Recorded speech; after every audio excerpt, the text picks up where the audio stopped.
believing that train tracks are merely cold iron and weathered wood is the most dangerous mistake one can make.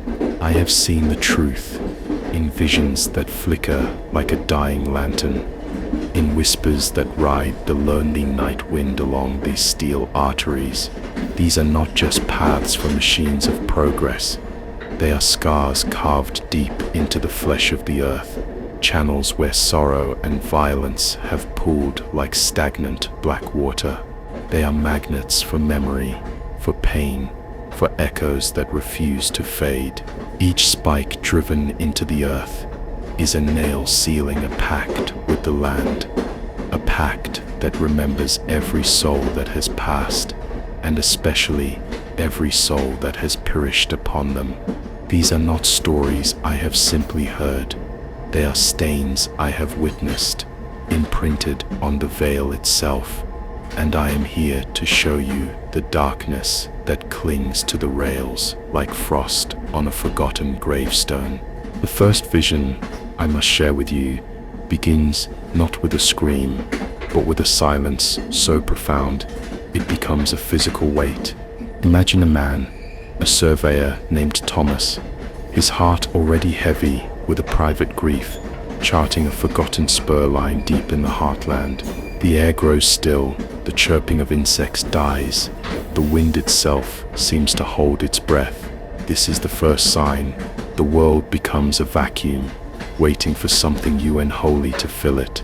He feels it first in his bones, a low thrumming vibration that has nothing to do with the earth. It is a frequency of dread, a resonance that shakes the soul loose from its moorings. The tracks before him begin to hum, not with an approaching train, but with an ancient, impossible energy that makes the fillings in his teeth ache and the air taste of ozone and rust. Then comes the sound, a sound that claws its way from the horizon. It is the far-off lament of a steam whistle, but it is distorted, broken, like a cry passing through a cracked mirror. It is a sound that should not exist in this age of diesel and electricity.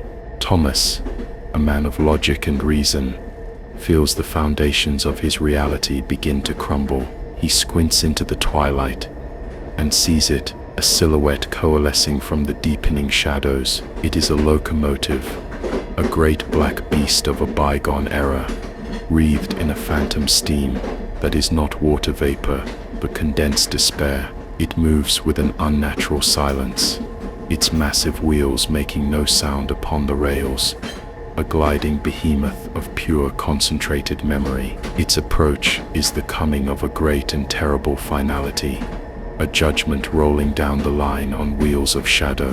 The headlamp of this apparition is not a beacon of safety, but a single, baleful eye of cold, white fire. It does not illuminate. It consumes the light around it, casting the world in a stark, skeletal relief. Within its piercing gaze, Thomas sees not just light, but flickers of faces, the pale, drawn faces of men, women, and children, their mouths open in silent screams, their eyes wide with a terror that has not faded in 100 years. They are pressed against the glass of the passenger cars that follow, cars that are themselves little more than cages of shadow and sorrow.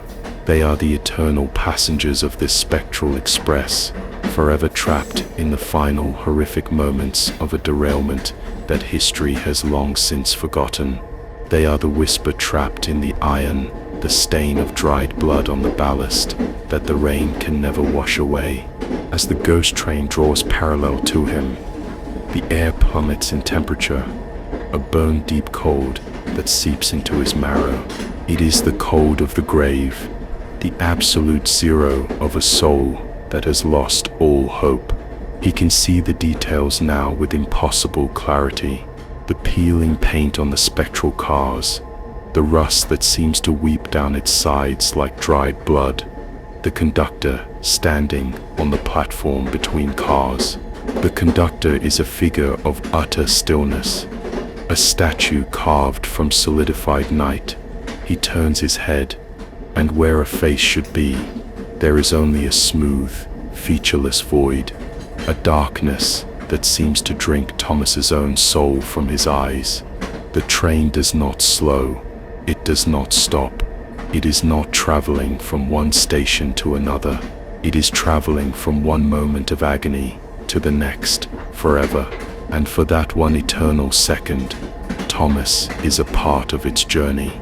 The train passes, and its wake is not a gust of wind, but a wave of profound desolation that washes over him, leaving him shivering and empty on the silent tracks. The humming ceases. The world rushes back in with a roar of crickets and wind, but it is a hollow sound now, a poor imitation of the life that was there before. Thomas is no longer the same man. He has looked into the carriage of a nightmare and seen its passengers. He has felt the cold breath of a history that refuses to die. He understands now that the rails are more than iron.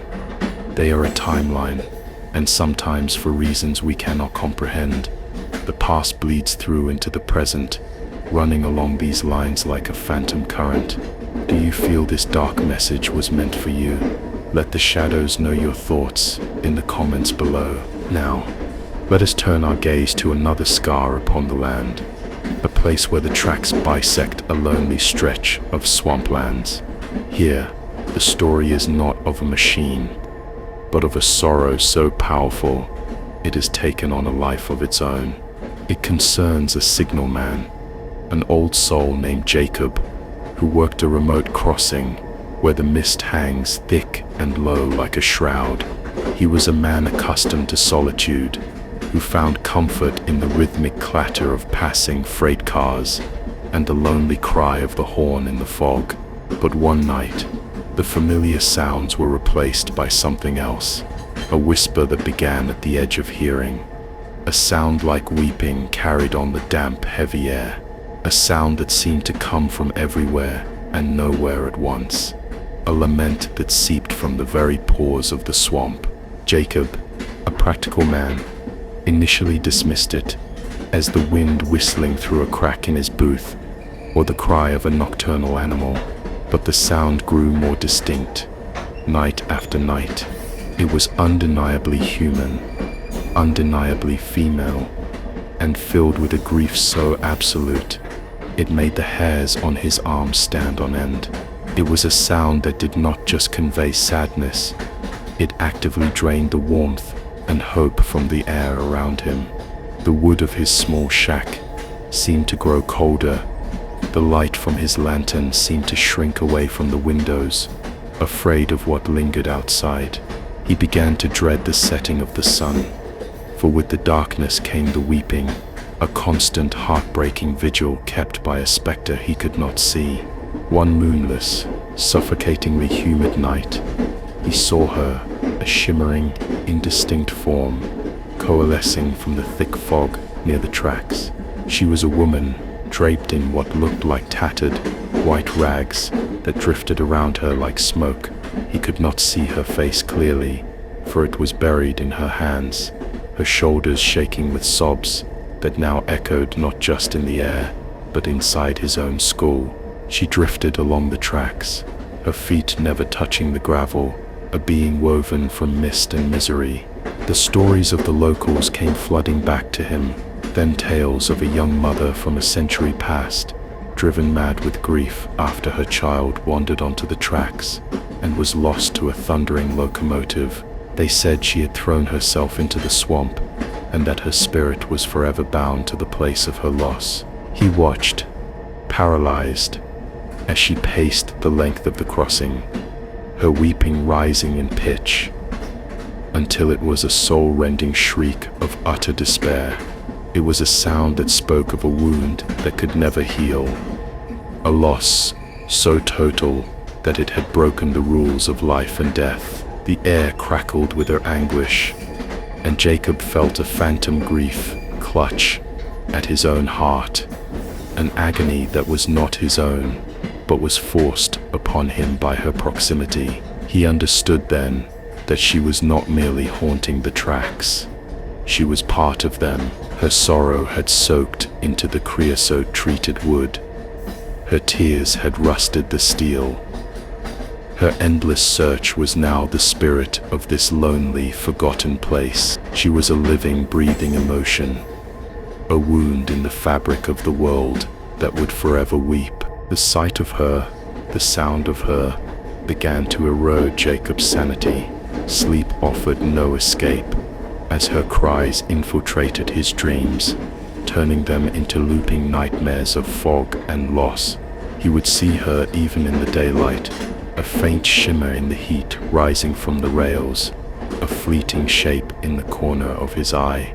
She was an omen, a constant reminder that some tragedies are so profound they become a permanent feature of the landscape. The railroad company eventually moved him, citing psychological strain, but he was never the same. He carried her sorrow with him, a cold spot in his soul. This is what the tracks do. They absorb these moments. They become vessels of memory. Every soul that joins us here feeds the voice that whispers from the darkness. Subscribe and become part of the echo. Now, let us travel from the open despair of the swamp to the claustrophobic maw of a man-made wound in the earth. A tunnel. There is a tunnel in the old Appalachian range, known to the few who dare speak its name as the Screaming Maw, or Blackwood's Gullet. It was carved through a mountain of granite and cursed soil by men whose names are lost to time, men who died in collapses and blasting accidents, their blood and final breaths sealed within the very rock. The tunnel is a place where darkness is not merely the absence of light. It is a substance. It is a thick, cold, breathing presence that presses in on you from all sides. To enter it is to be swallowed, to willingly step into the throat of something ancient and malevolent that has been waiting patiently for you. The story I was shown in a shard of obsidian concerns two young urban explorers, drawn by the legends, armed with flashlights and misplaced bravado. They believed they were merely entering a derelict tunnel. They were wrong. The moment they crossed the threshold, the air changed. It grew heavy, still, and frigid, and the sounds of the outside world, the birds, the wind, the rustling leaves, were sliced off, as if by a guillotine. A profound tomb-like silence descended, broken only by the frantic pounding of their own hearts, and the dripping of water that sounded like the slow, methodical ticking of a clock, counting down their final seconds. Their powerful beams of light seemed weak, swallowed by the oppressive dark, just a few feet from their faces. They ventured deeper, the curved walls weeping with moisture that felt colder than ice, and then they began to hear it. Whispers, faint, sibilant whispers that slithered out of the darkness from all directions. They were not in English, not in any language they could recognize, but the meaning was clear. The whispers were filled with malice, with ancient hatred, and with a terrible, agonizing hunger. The youths called out to each other, their voices sounding small and pathetic, immediately smothered by the vast, living silence of the tunnel. The whispers grew louder, closer, seeming to come from just over their shoulders, from the rock beside their ears. They felt the phantom touch of icy fingers on their necks, the sensation of unseen bodies brushing past them in the suffocating dark. Panic, cold, and absolute took hold. They turned to flee, but the entrance, which should have been a clear arch of daylight, was now a pinprick of gray, impossibly far away. The tunnel had changed. It felt longer. The walls seemed to be closing in, the very geometry of the space warping around their terror. Their flashlight beams began to flicker and fail, as if the darkness itself was a parasite draining the life from their batteries. The whispers were now a chorus of disembodied voices, fragments of last words, cries of agony, from the men who had died building this cursed place, their spirits now part of its very structure. The tunnel was not haunted by ghosts. The tunnel itself was the ghost, a collective consciousness of pain and fear. They were not just in a place, they were inside a predator. They ran blindly, stumbling over rotten ties, their lungs burning with the frigid, stale air. They were no longer explorers, they were prey.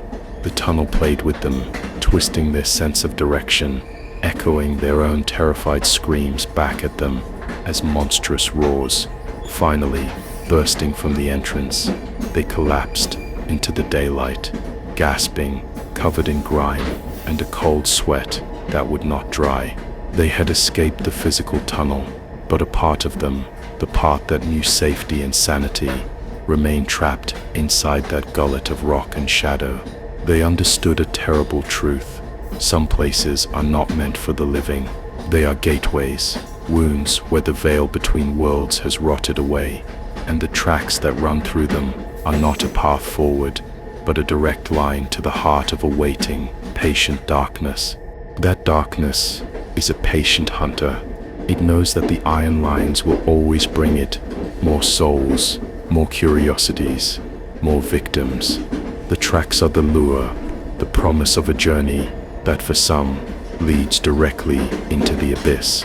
Think of the sheer weight of history pressed into these steel ribbons, the hopeful journeys, yes, but also the desperate flights, the final rides of soldiers going to war, the rattling transport of the condemned. The rails have felt the vibration of it all. They are like nerves in the earth, transmitting every shudder of human experience. And in places like that tunnel, the nerve is raw, exposed, and screaming. It records not just the event, but the raw, unbridled emotion of it, playing it back for anyone foolish enough to listen closely in the dark. From the concentrated malevolence of a tunnel, my vision shifts to a more personal, more insidious haunting. This is the tale of a signalman named Arthur, a man who inherited his post from his father, and his father from his grandfather. His little shack stood sentinel over a complex junction, a tangled knot of tracks that resembled a cryptic sigil etched upon the landscape. For years, his life was one of repetitive, comforting ritual. The ringing of the bell, the pull of the heavy levers, the rumble of passing trains that he knew like old friends. He was a man in perfect harmony with his world of iron and steam, a master of his small, isolated domain. But a new signal began to appear, one that was not in any of his manuals, a premonition that manifested as a creeping dread. It began with a figure, a man, standing by the mouth of the tunnel, a quarter-mile down the track, his arm raised in a gesture of frantic warning. The first time Arthur saw him, he assumed it was a lost traveler or a railway worker in distress. He telegraphed ahead, stopped the approaching express, and went to investigate. But there was no one. The tracks were empty, the air still. He was reprimanded for the delay, his superiors mocking his phantom. Yet the figure appeared again the next night, in the exact same spot, performing the same desperate, silent semaphore of doom. This time, its form was less distinct, its edges blurred, as if seen through heat haze or a veil of tears. A chilling realization began to dawn on Arthur. The man was not real, not in the way he understood. The specter's appearance was always the herald of a real catastrophe. The second time it appeared, a goods train derailed at the junction hours later, a twisted wreck of splintered wood and mangled steel. The third time, its frantic waving preceded a collision between two passenger trains, a disaster of fire and screaming that stained Arthur's dreams for the rest of his life. The phantom was not a malevolent spirit. It was a prophet of tragedy, an echo of a past accident trying to prevent its own recurrence. It was the spirit of a signalman killed in a crash long ago, his final, desperate attempt to avert disaster, now imprinted on time itself, a psychic scar that replayed whenever the conditions were right for another tragedy. But this knowledge was not a gift. It was a course. Arthur became a prisoner of his own foresight. He saw the figure and knew with chilling certainty that blood would soon be spilled on his tracks. He would frantically signal, stop trains, and send out warnings, but his superiors saw only a man unraveling, a mind broken by solitude. They stripped him of his duties, believing him mad. The terrible irony was that his warnings, born of a supernatural connection to the rails, were dismissed as the ramblings of a lunatic. He was haunted not by a ghost that wished him harm, but by one that tried to help, and in doing so destroyed his life. He was a man caught between worlds, between the living who would not listen and the dead who could not stop shouting their silent warnings. Arthur's story reveals a more terrifying truth about these places. It's not just about residual energy or echoes of the past. The tracks themselves, through the sheer volume of life and death that passes over them, can develop a kind of consciousness, a sensitivity. They become a psychic medium. For Arthur, this connection became a torment. He was tuned to the frequency of the track's pain, forced to feel every impending disaster as a phantom limb. The rails were no longer just his livelihood. They were an extension of his nervous system, and they were constantly screaming. He learned that the worst hauntings are not the ones that seek to frighten you, but the ones that seek to warn you, for their message is always the same. Something terrible is coming, and there is nothing you can do to stop it. Let us now speak of the final vision, a story that deals not with a defined spirit or a specific tragedy, but with a phenomenon more primal, more alien. It is the story of the phantom light, the lure on the tracks, in a desolate stretch of prairie, where the rails run straight as a razor's edge for miles. Locals have spoken for generations of a single floating light. It appears on the darkest nights, a solitary orb that dances and weaves above the track. It can look like a lantern held by an unseen hand, a single locomotive headlamp detached from its body, or a ball of pure cold energy. Its behavior is what is most unsettling. It is not a random flicker. It moves with intelligence, with a chilling predatory purpose. A young couple, driving a lonely road that ran parallel to the tracks, witnessed it one night. They were lost, their car running on fumes, a sense of unease settling over them. They saw the light in the distance, bobbing along the railway. At first, they felt a surge of relief, thinking it was a signalman or a maintenance crew. They stopped the car and got out. Calling into the darkness, the light stopped its movement. It seemed to turn its attention to them, hovering silently above the rails. Then, slowly, it began to move towards them, not floating gently now, but gliding with a smooth, unnatural speed.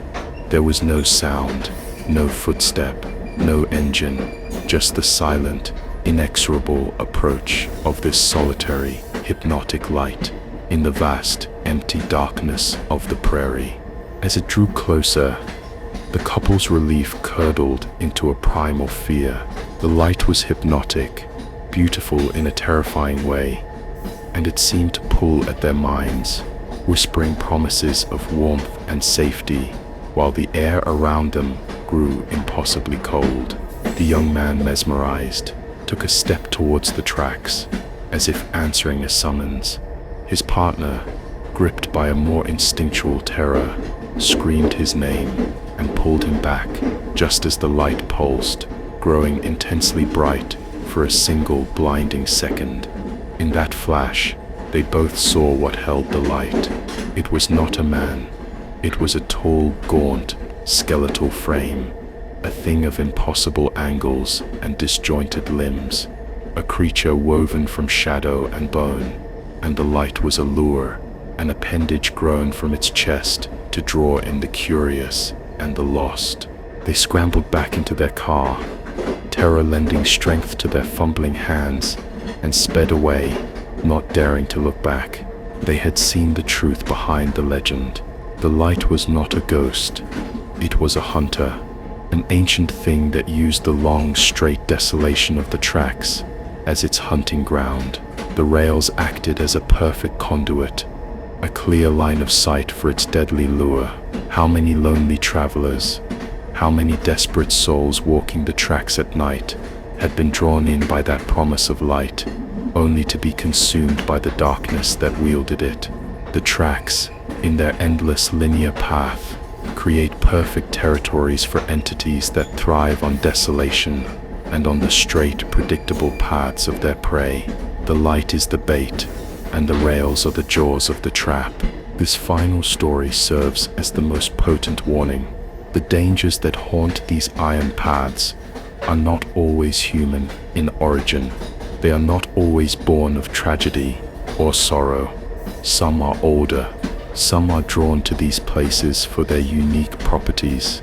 The long, unbroken lines of energy, the isolation, the steady stream of transient souls passing through.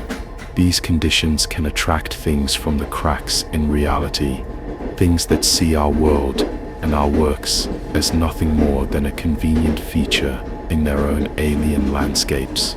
They wear our legends like a cloak, masquerading as a ghostly brakeman or a lost soul, but their true nature is something far more ancient and far less comprehensible. The tracks are not just a path for us, they are a path for them too. Do you feel this dark message was meant for you? Let the shadows hear your voice. Reflect for a moment on the connective tissue of these visions, the iron, the wood, the geometry of the line. Why are these places so spiritually resonant? Consider the iron itself, forged in fire, a metal of the earth, known in occult lore for its ability to both repel and contain spirits. The endless rails create a closed circuit, a loop of energy that can trap an echo, forcing it to replay its defining moment of agony for eternity. The wooden ties, hewn from ancient trees that were once living beings, absorb the psychic residue of every passing train, every life that has traveled that path. They become a library of emotional imprints, a silent testament to joy, fear, and sorrow. The very act of traveling on a track is a form of hypnosis. The rhythmic clatter, the unchanging forward motion, lulling the mind into a state where it is more open, more vulnerable to the unseen. And what of the junctions, the crossings, the switches? In esoteric traditions, the crossroads is a place of immense power, a liminal space where choices are made and destinies are sealed, where the veil between worlds is thin. A railway junction is a man-made crossroads of immense scale and energy. It is a place of violent potential, where a single mistake, a single thrown switch, can lead to devastation. This potential for chaos, this constant teetering on the edge of disaster, charges the very atmosphere of the location.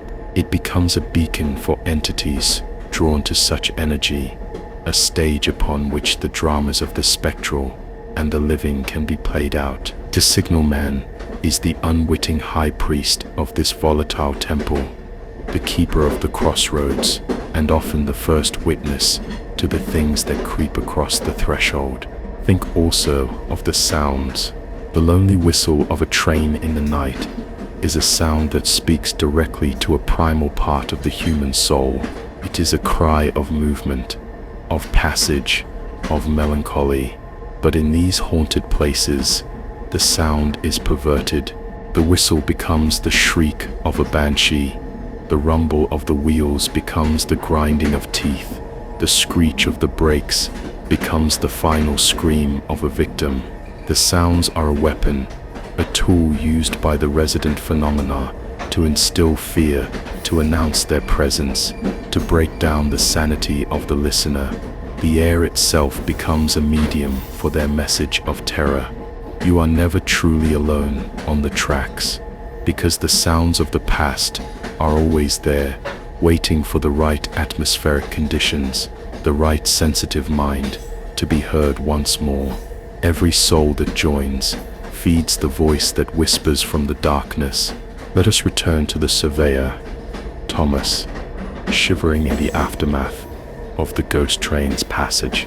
His experience was not merely a sighting, it was an infection. The cold he felt was not physical, it was a spiritual malaise that settled deep within him. For weeks afterward, he was plagued by nightmares. He would dream he was on the train, his face pressed against the cold glass, his own mouth open in a silent scream he could not hear. He would wake up with the distinct smell of coal smoke and decay in his nostrils. He found he could no longer bear the sound of a distant train whistle. It triggered a Pavlovian response of absolute, gut-wrenching terror. He had not just seen the ghost, he had breathed in its essence, and it was now a part of him. He tried to explain what he saw, but his words were met with skepticism and pity.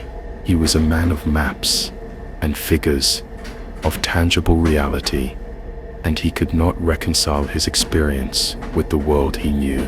This dissonance began to tear him apart. He would find himself staring at his reflection in a window and seeing, for a fleeting second, the pale, haunted face of one of the passengers from the ghost train staring back. The tracks had branded him, marked him as a witness. They had shown him a glimpse of the machinery that runs beneath the surface of the world, the terrifying truth that time is not a straight line, and that the dead are not truly gone. They are merely passengers on a different kind of journey, one that sometimes runs parallel to our own. Ultimately, Thomas abandoned his profession. He could no longer look at a line on a map without seeing it as a potential conduit for horrors he could not unsee. He became a recluse, obsessed with folklore and local histories of railway disasters, trying to find the name of the wreck he had witnessed, to give a name to the silent, screaming faces. But he never found it. Perhaps the disaster was so old it had passed from living memory, or perhaps it was a vision of a tragedy yet to come, or most terrifyingly, perhaps the train was not the echo of a single event, but a collector of souls, a spectral Charon that travels the iron rivers of the world, harvesting the spirits of those who die violently upon its path. A thought to leave you with the next time you wait at a crossing, and the air grows suddenly cold. Pray the train that passes is made of solid steel. Consider again Jacob, the signalman from the swamp. After he was moved from his post, the weeping did not entirely leave him. It became a permanent tinnitus of the soul. In moments of quiet contemplation, he would hear the faint, heartbreaking echo of her cries. He tried to build a new life, to forget the shimmering form in the fog, but the sorrow she had imparted was a stain that could not be washed out. He had become a living vessel for her grief. This is a form of haunting far more insidious than a simple fright. It is a psychic contagion, an emotional plague that can be passed from the dead to the living. The spectre, in its endless agony, seeks not to harm, but to share its burden, and in doing so it slowly drowns the living in its own ancient despair. He often wondered about the woman herself. What was her name? What was her child's name? History had eroded these details, leaving only the raw, powerful emotion behind. She was no longer a person, she was a monument to loss, an archetype, and the tracks were her eternal stage. The passing of modern, high-speed trains did nothing to disturb her. Their noise and their light passed right through her, for she was out of sync with time, trapped in a loop of the moment her world ended. She was a glitch in reality, a tear in the fabric of the present, and through that tear, the cold wind of the past blew relentlessly. Jacob had simply been the one who stood too close to that tear for too long. The story serves as a chilling reminder that some spirits are not bound by the laws of our world because they are still fighting a battle in their own. She is still searching for her child. For her, the accident is always just about to happen or has just happened. She is trapped in the amber of her own trauma. When you build a line of cold, unfeeling iron through a place of such profound personal tragedy, you are not just laying a track, you are anchoring that tragedy to the physical world. You are giving the ghost a permanent landmark, a path to walk for eternity. You are creating a monument, not of stone, but of sorrow's steel and a mother's unending tears. Let us delve deeper into the suffocating darkness of Blackwood's Gullet. The two explorers who escaped, they did not escape unscathed. They suffered from a shared, crippling claustrophobia for the rest of their lives. They couldn't enter elevators, basements, or even walk-in closets without being seized by a breathless panic. The tunnel had imprinted itself upon their psyches, but there was something more. They brought something back with them, a shadow that lingered at the edge of their vision, a faint whisper that would wake them from a dead sleep in the middle of the night. They had been touched by the malevolence of the tunnel, and it had left a residue, a psychic spore, upon their souls. Friends who visited them would complain of a sudden, inexplicable chill in the room, of a feeling of being watched by unseen eyes. Objects would move on their own. Shadows would seem to deepen and coalesce in the corners of rooms. The entity of the tunnel, the collective consciousness of pain and malice, had attached tendrils to them. It was tasting the outside world through them, extending its influence beyond its physical borders. They were no longer just victims. They were carriers. They were unwilling missionaries for a dark and hungry god of claustrophobia and fear, spreading the tunnel's oppressive aura wherever they went. It was a haunting that had followed them home, a darkness they could never outrun because they now carried it within themselves. This is the ultimate danger of such places. They are not passive, they are active, and they are hungry. They seek to expand their territory, not physically, but psychically. By entering, you offer yourself as a potential host, a bridge for that concentrated darkness to cross over into the wider world. The tunnel doesn't just want to scare you, it wants to consume you, to add your fear, your life force, your final terrified breath to its collective. The men who died building it were its first meal. The explorers were merely the ones who got away, but not before the predator had taken a bite. The whispers they heard were not just memories. They were an invitation, a siren song from the heart of the abyss, calling them to return and become a permanent part of the chorus. And what of Arthur, the cursed signalman? His life after being dismissed from the railway was a slow, tragic decline. Robbed of his purpose and branded a madman, he became a ghost in his own life. He would wander the railway lines as a vagrant, a wild-eyed man, muttering warnings to anyone who would listen. He was trying to do the phantom's work, to stand between the unsuspecting world and the tragedies he could feel coming. He was a Cassandra in grimy overalls, his prophecies falling on deaf ears. People saw him as just another broken soul, another casualty of the lonely life of the rails. They didn't understand that he was a sentinel, the last line of defense against a recurring mechanical fate. The phantom, the echo of the long-dead signalman, never left him. It became his only companion, a silent, desperate shadow that only he could see.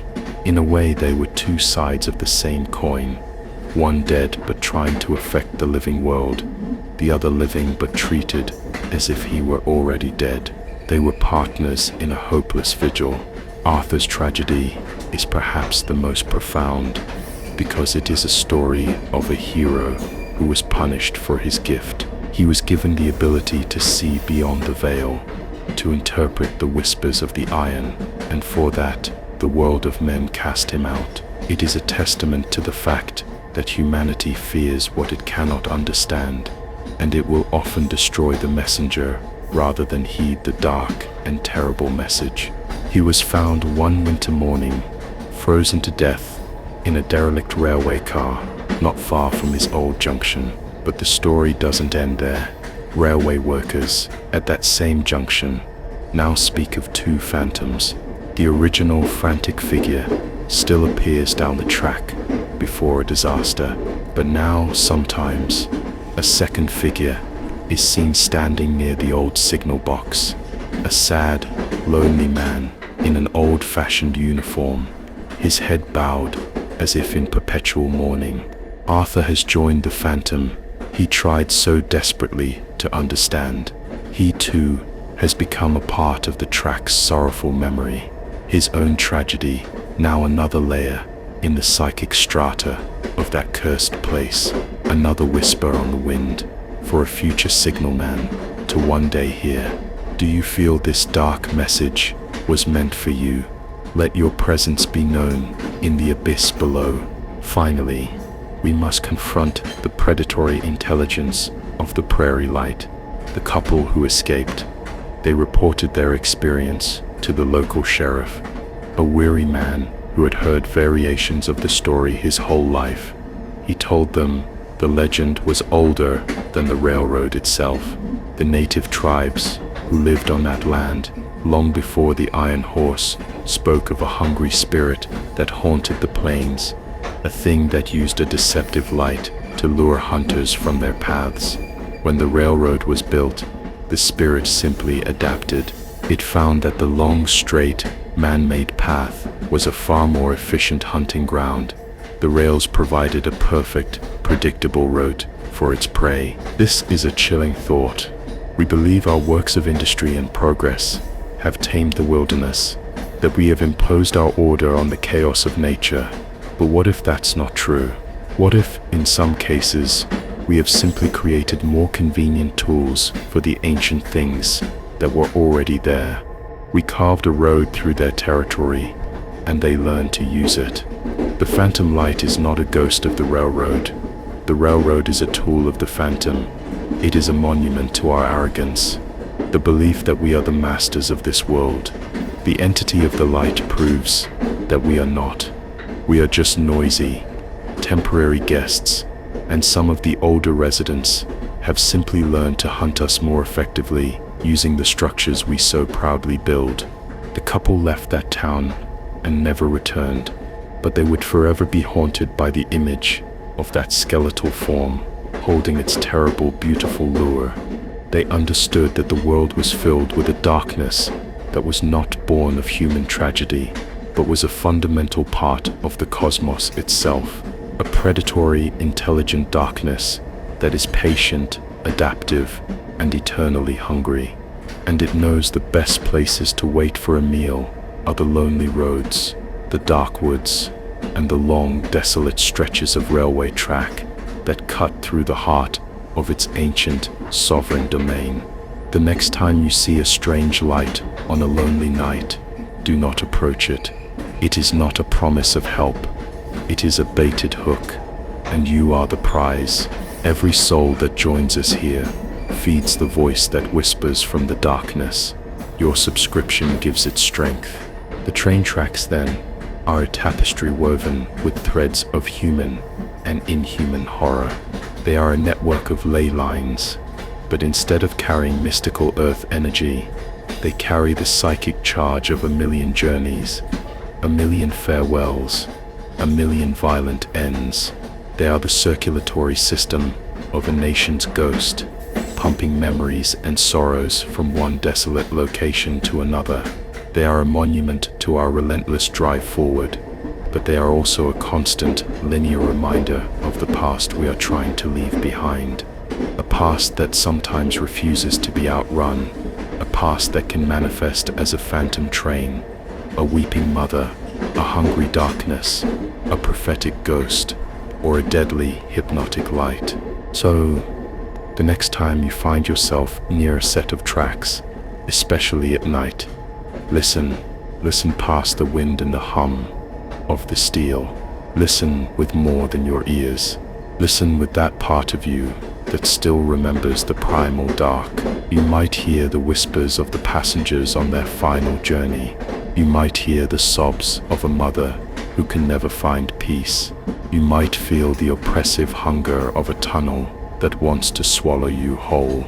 The stories are there. They are embedded in the rust, stained into the ties, vibrating in the very air. The tracks are always telling their secrets.